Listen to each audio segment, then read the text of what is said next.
Plagiarism is a big problem on YouTube right now. There are creators who are stealing titles, stealing thumbnails, and even scripts, literally word for word.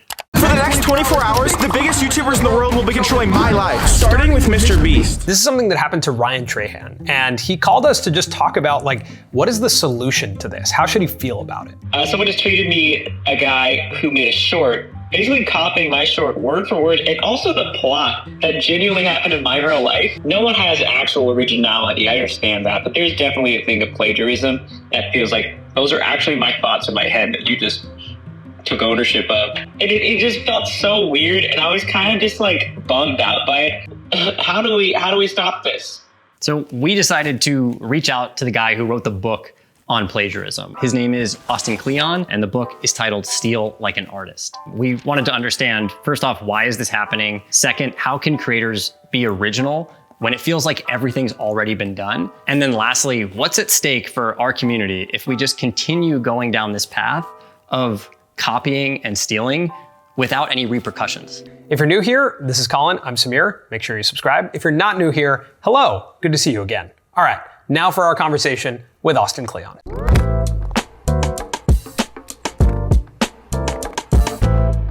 Well, yeah, we wanted to dig in specifically with you on the topic of plagiarism and some stuff that's going on, on YouTube. What was the concept behind Steal Like an Artist? Sure. The big idea of the book for me was that there's honor amongst thieves. That if you're going to steal, you need to steal. There's a right way to steal and there's a wrong way to steal. The great artist steals in this very particular way. Yeah, I think that's a good start for, asking what are some of the right ways to steal? Or what are the elements of stealing like an artist where it is on that side of the line that is okay and honorable? So I'm a visual guy.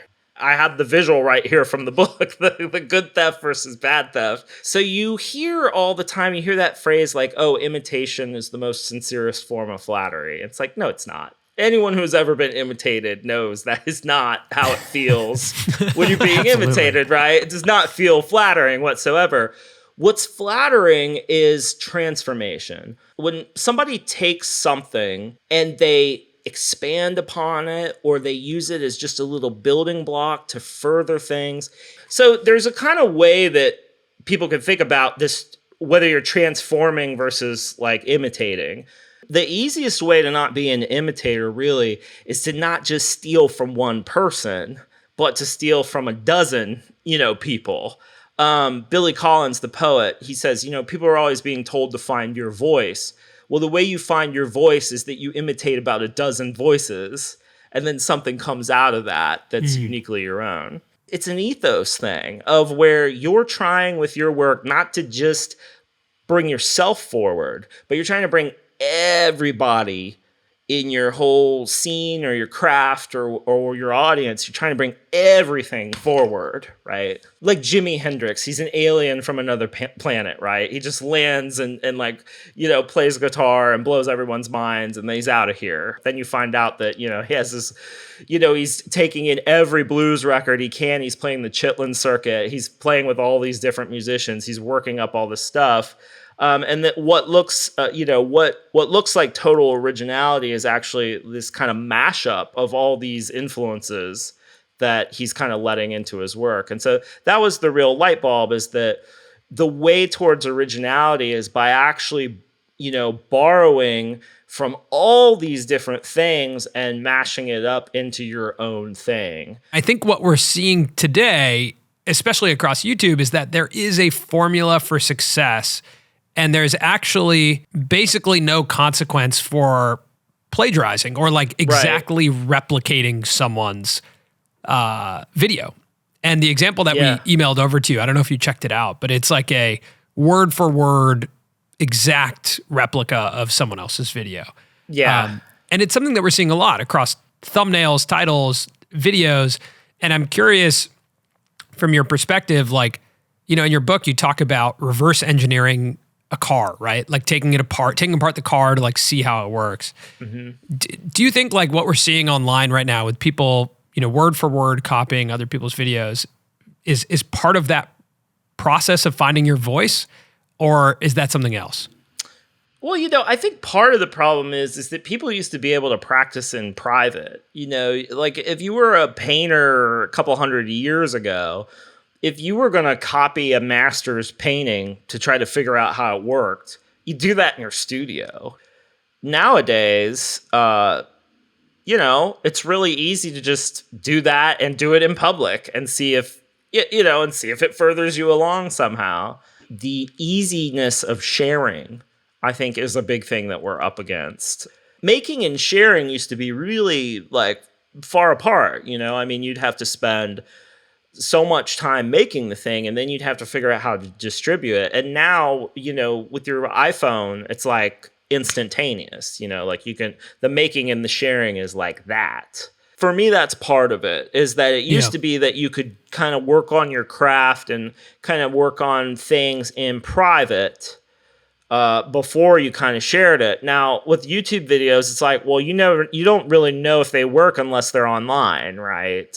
Mm-hmm. And I think that, you're also dealing with a medium where people are judging the quality of something based on metrics that really have nothing to do with what I would consider real value or art or anything, really. Mm-hmm.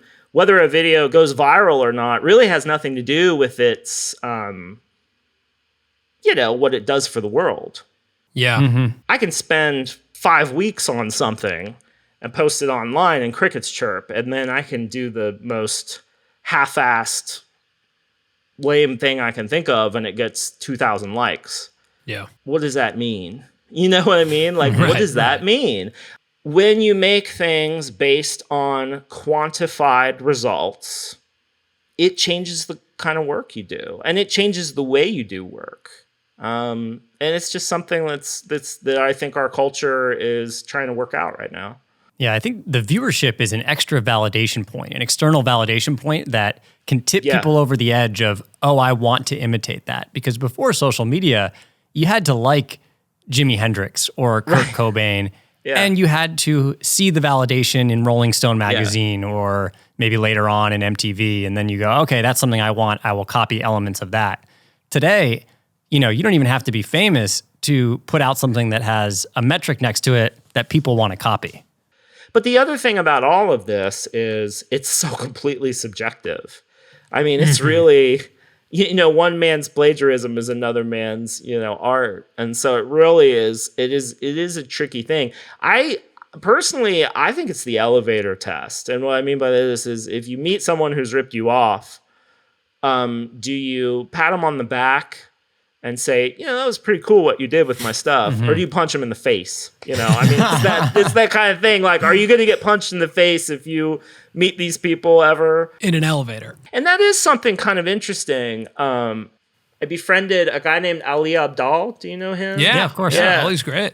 Yeah. So Ali, I was like, he reached out to me and was like, he read Show Your Work. And he said, this book changed my life. Like, this is why I do this.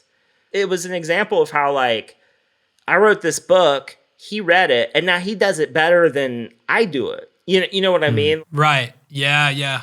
I think I've started to think about why it makes me uncomfortable or why I'm angry to talk about the elevator test. Why sometimes do I see someone's work and want to punch them in the face? Yeah. In that scenario. And I think I've realized that part of it is because I want to be singular. Like, I want to be an individual. The identity that I'm building, I want to protect.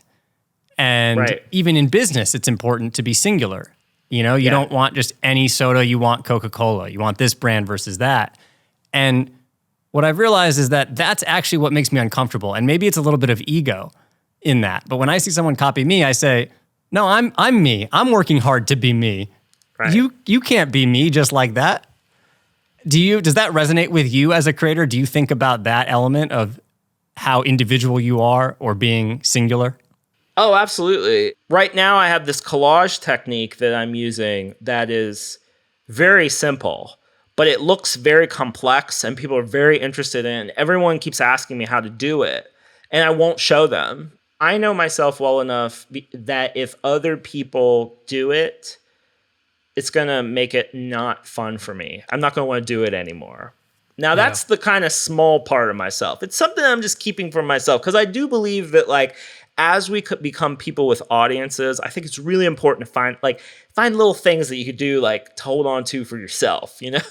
Super cool. I like that a lot. One thing I think about with ego is there is a deep need in all of us to be an individual, but to also be part of something, right? It's like to be special, to be an individual, but to be known for something, but you also want to be part of something. And those two desires create like a really interesting tension for creative work. It's like this very tricky thing as an artist because you want to be the guy on stage, but you also want to be part of something. You know, you want to have like what I call a Scenius. You know, you want to be a genius, but you also want a Scenius. Scenius is the word that Brian Eno uses to describe the kind of collective form of genius. This idea that if you look at some of the great scenes like New York in the 70s, a lot of these bands, like they arose out of a Scenius, not just out of their own genius. It was because they were connected to this scene of people that like great work came out. And that's true online too, you know? I mean, your work comes out of being connected to all these different creators and stuff like that. I think what's really interesting about some of the examples that you've brought up is that they are pre-internet, pre-social media. Yeah. Anyone who's creative is doing something that's very ancient. Like this idea, looking at the world and saying, there's something that's not here that needs to be here. That's like a very ancient, thing. It is really the thing. And that is why I don't like, that's another way to come at the imitation thing. Because the really great creative work comes from, I read all these books, but the book I really want to read, I can't find it. I should write that book. So on YouTube, it's like, I've watched all these YouTube videos, but I haven't seen this one YouTube video. Someone should do this, and then you do it. That is real. That is the real creative impulse. Something should be here that's not here. Or these two things should be together. Someone should put these two things together, and that's going to be me.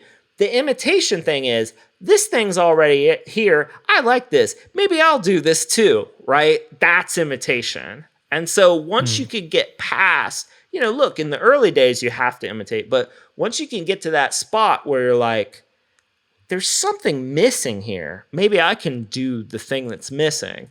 That's when you find your work. So do you ever wonder what you would do with $1 million? Like, how would you invest it back into your business? So Spotter, the sponsor of today's video, has paid out $740 million to creators like Mr. Beast, Dude Perfect, Eric, Destroying, and 400 more creators through catalog licensing deals. We'll explain that in a second, but here's how the creators are spending that money.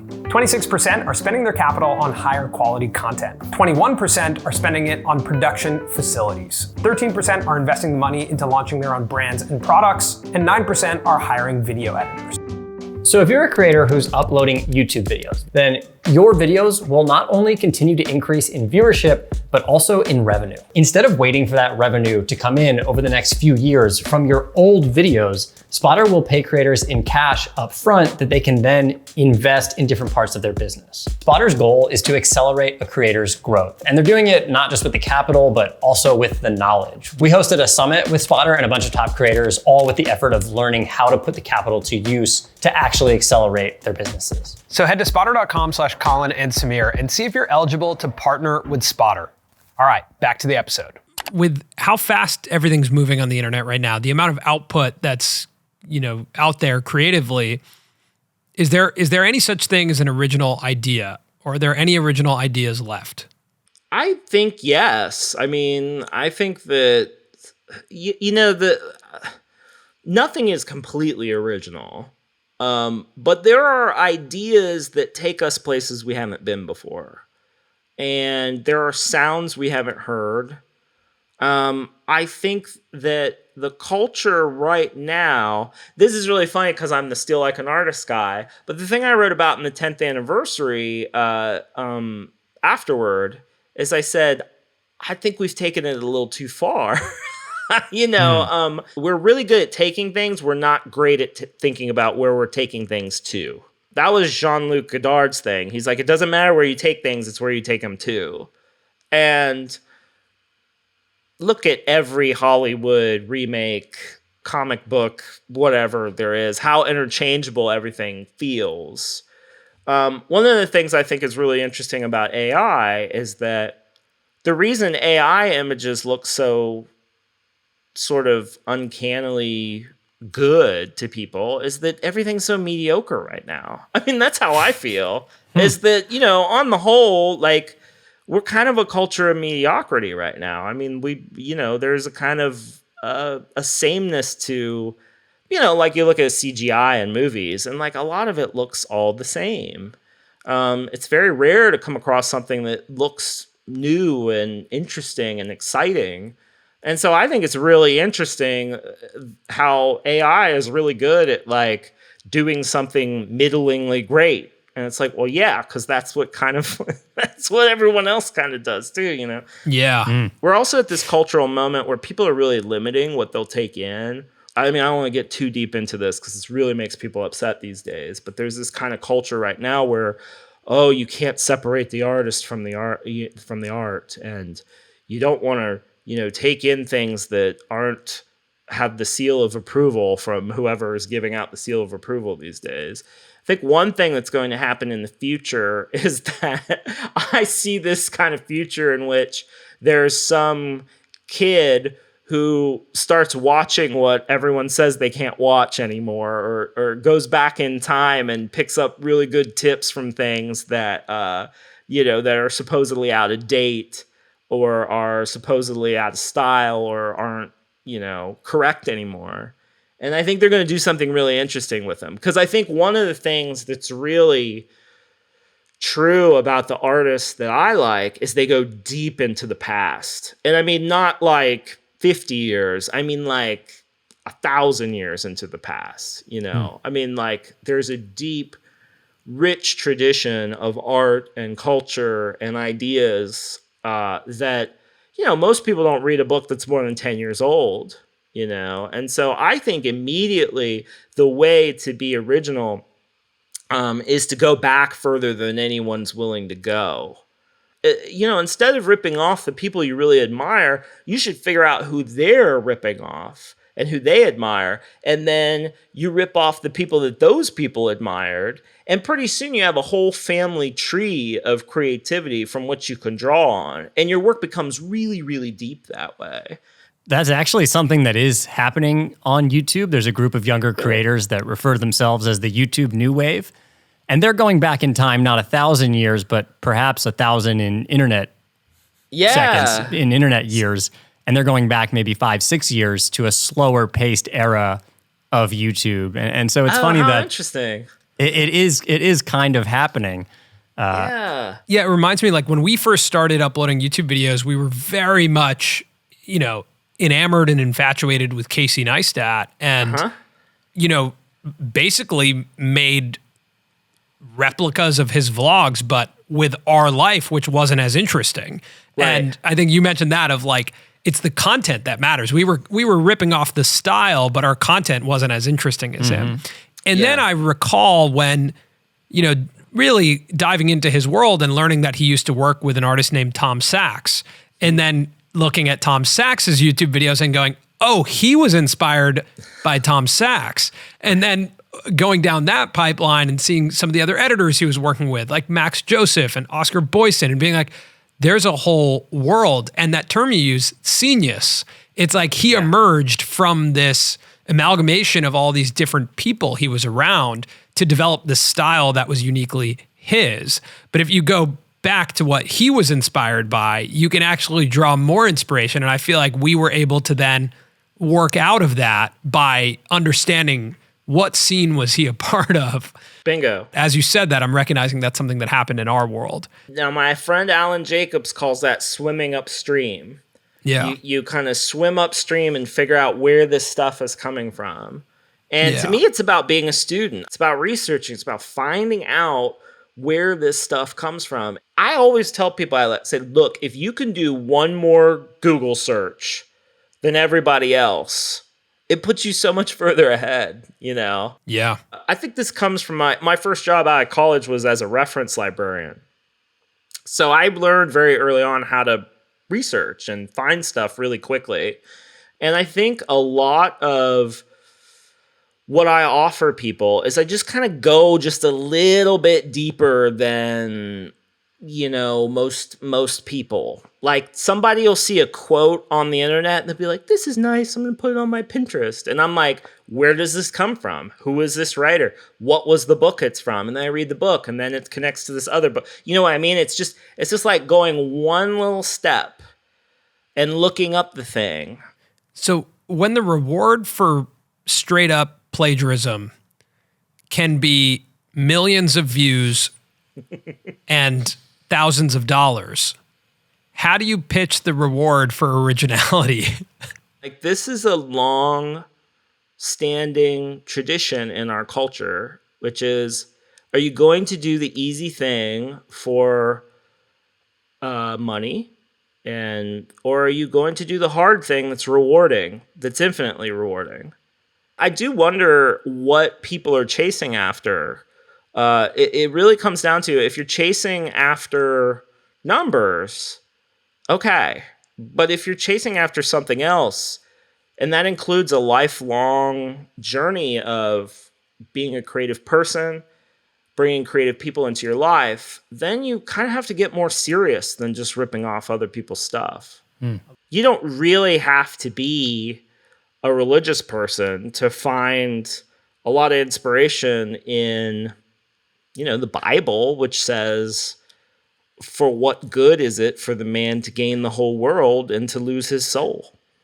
I mean, this is just really basic old stuff, you know? I mean, like it's what are you going to do with your time on this planet? You know, are you going to create videos that mimic other people and get 1 million hits? Or are you going to try to advance yourself and advance the culture? It's really a personal choice. But that's always been true of everything on earth, is that you have to make that decision. Are you going to try to do the easy thing that is rewarding? Or are you going to go after the big rewards, which is becoming, you know, a real human being? Good way of putting it. That's a great way of putting it. I love that. But you know, it's but it'll mess you up, you know. It'll mess you up. It's real easy to just do the easy thing. So, you know, don't read too much Thoreau or deep philosophy. It'll ruin your earning potential. Wow. Man. That was awesome, man. Yeah, that's that was great. great. Like that's It's super interesting. Yeah, that's exactly what I wanted to chat with you about. Like that Great. was spot on.